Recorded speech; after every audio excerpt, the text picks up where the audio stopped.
Hi guys, Marcus here and welcome to the Chinese Entertainment Update, November 27th, 2022. I release episodes every Tuesday, Thursday, and Sunday. This is episode 618 and the rundown with timestamps is in the description box below.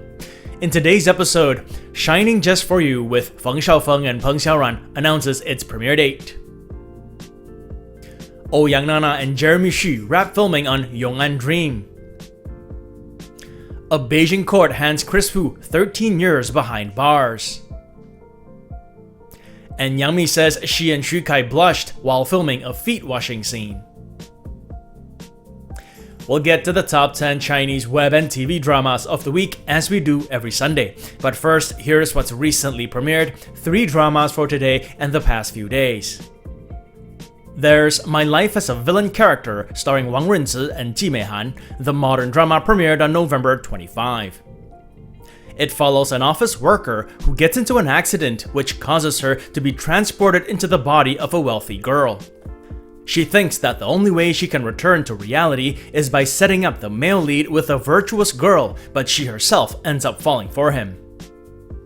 My Life as a Villain Character is slated for 24 episodes and is available on iq.com with English subs. Then there's Women Walk the Line, a modern drama starring Xu Lu and Chen Duling. It premiered on November 25 as well. Xu Lu and Chen Duling play a pair of best friends from a small town. They choose very different roads in life, as one marries early and becomes a good wife, while the other marries her job in Shanghai. However different their roads are, they encounter bumps that make them reconsider their choices. The male lead characters are played by Zhang Yujian and Dylan Guo. Women Walk the Line is slated for 36 episodes and is available on WeTV with English subs. Lastly, there's Wild Bloom starring Zhao Liying and Hao. The retro drama premiered earlier today. The drama is set in the 90s during China's economic boom and follows Zhao Liying's character, a woman who takes on the male-dominant steel business with an adventurous spirit and pragmatic attitude. Hao plays one of her business partners as they start their first scrap steel and transport company. Wild Bloom is slated for 24 episodes and is available on iq.com with English subs. That's it for dramas that recently premiered. Moving on, dramas that recently confirmed their premiere dates. I have 2 to update on, and they're both costume ones. First is Shining Just For You, a costume drama starring Feng Xiaofeng and Peng Xiaoran. They recently announced a November 30 premiere. Feng Xiaofeng's last drama to air was also a costume one, The Imperial Age, in which he starred as Zhu Di, one of China's most famous or infamous emperors, depending on how you look at it. Peng Xiaoran was last in To Our Dreamland of Ice, the sports modern drama with Chen Ruoxuan. In Shining Just For You, Peng Xiaoran plays Ye Lingshuang, a commoner from the grasslands of northern Ye. She is most loyal to her best friend, the princess of the grasslands, who in turn treats her like a sister. Things take an ugly turn when the ambitious ruler of Zhao, Cao Gaodi, played by Feng Xiaofeng, hatches a plan to conquer the grasslands. This causes the princess to take her own life. Ye Lingshuang vows vengeance for her sister, but becomes torn inside when she falls in love with Cao Gaodi. Shining Just For You is slated for 25 episodes and will stream on Youku. Then there's Pretty Guardian of the City, a costume drama starring Garvey Jin and Jojo Kwan. It recently confirmed a November 30 premiere date. According to iQIYI, Jojo Kwan plays a town surveyor who is born with poison in her body and doesn't have long to live. She plots to assassinate the Jiang family's young master, played by Garvey Jin, to avenge her brother's death, but ends up falling for him. Pretty Guardian of the City is slated for 24 episodes and will stream on iQIYI. I will update on where to watch it and Shining Just For You with English subs if available after they premiere. And that's it for dramas with premiere dates. Moving on, drama wraps. We have more costume dramas coming our way as we begin with Yong Dream starring Ouyang Nana and Jeremy Xu. They officially announced their wrap and released their first character posters on November 23. Ouyang Nana, who has a music background, rarely does dramas. She's only done 2. Her last one was 2020's The Great Ruler. Jeremy Xu, on the other hand, is all about the dramas, and he has many costume ones under his belt as well, his latest being the Autumn Ballad. Douban describes Yong Dream's plot as a love story between Ouyang Nana's character, Chang'an's #1 beauty, and Jeremy Xu's, a man who has memories of his past life. Another drama that's recently wrapped is Sword and Fairy, the costume drama starring Xu Kai and Esther Yu. Production hasn't officially announced their wrap, but these photos of the two stars holding their wrap bouquets started circulating social media on November 24. Xu Kai stars in the currently streaming She and Her Perfect Husband with Yang Mi, whereas Esther Yu's last drama was A Romance of the Little Forest with Vin Zhang. In Sword and Fairy, Esther plays a girl in search of her biological mother. She is helped by Xu Kai's character and a few friends, and in the process, they uncover conspiracies one after another. And that's it for drama wraps. I'll bring more updates on these dramas as they become available, including when they pass review.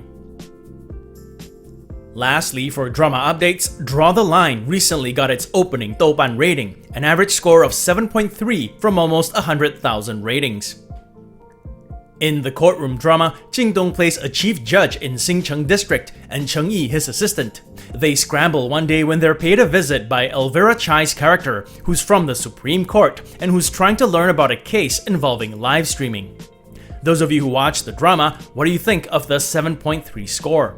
Too high, too low, or just about right? Many online comments I've read seem to suggest it's too low.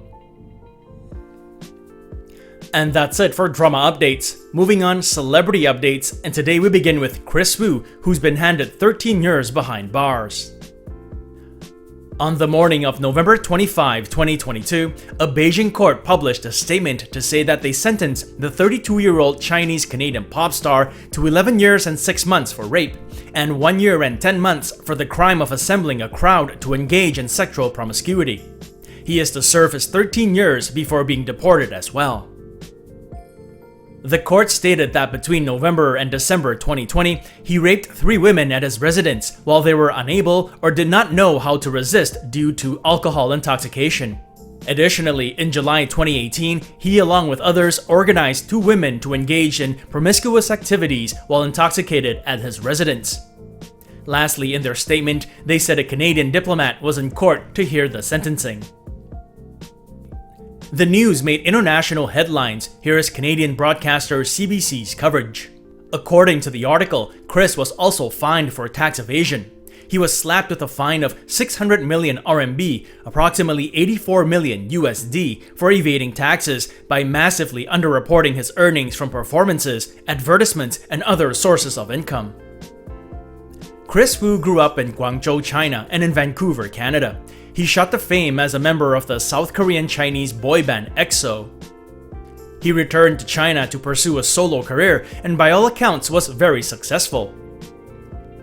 He appeared in movies in China and Hollywood and was the lead in The Golden Hairpin, a drama that had finished filming and was working towards a release, but now seems unlikely to see the light of day. Last year, social media influencer Du Meizhu made a series of accusatory posts against Kris on Weibo. It snowballed into arguably the biggest scandal of the year after more alleged victims came forward. Kris was eventually arrested and charged. Kris's trial in June was closed to the public to protect the victim's privacy. At the time of his detention, he was ambassador for brands such as Bulgari, Lancome, and Louis Vuitton, all of which severed ties immediately.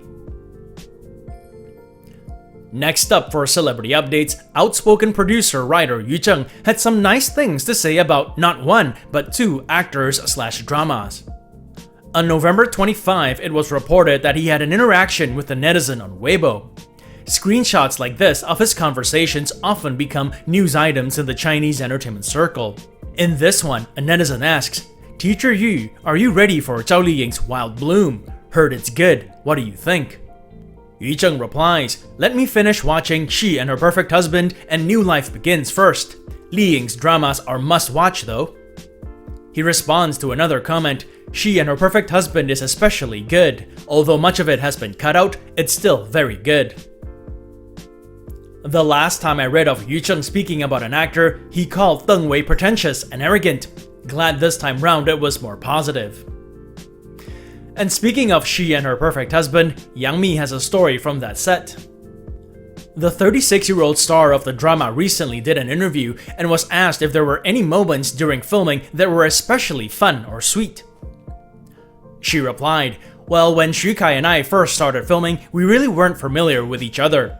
Then we did a feet washing scene, which caused the both of us to blush. Had it been a kissing scene, we might not have even blushed." I suppose under certain circumstances, getting their feet touched might make some blush. Not me though. Whenever I go traveling, I always get foot massages because I'm always walking and because I love them. But not the super hard ones though. I've been to some where they go hard and I swear their mission is to hurt you. Anyway, Yang added that because they filmed many scenes that only involved Xu Kai and herself, eventually the two of them got more familiar with each other. On that note, it's Sunday today, so time for the top 10 Chinese dramas of the week, edition 149, November 27, 2022. The data is provided by V-Linkage, a marketing consultant company based in Shanghai. They provide top drama charts every day. In this segment, the drama standings are based on their 7-day total points, beginning last Sunday and ending yesterday. We begin with the top 10 web dramas. The list is based on view counts on Youku, iQIYI, and Tencent, social media discussions, and Baidu searches. Number 10, Light Chaser Rescue. The modern drama stars Leo Luo and Janice Wu. Number 9, Love Between Fairy and Devil. The costume drama stars Esther Yu and Dylan Wang. Number 8, Forensic Heroes 5. The modern drama stars Bosco Wong and Benjamin Yun. Number 7, Love Like the Galaxy. The costume drama stars Leo Wu and Zhao Lusi.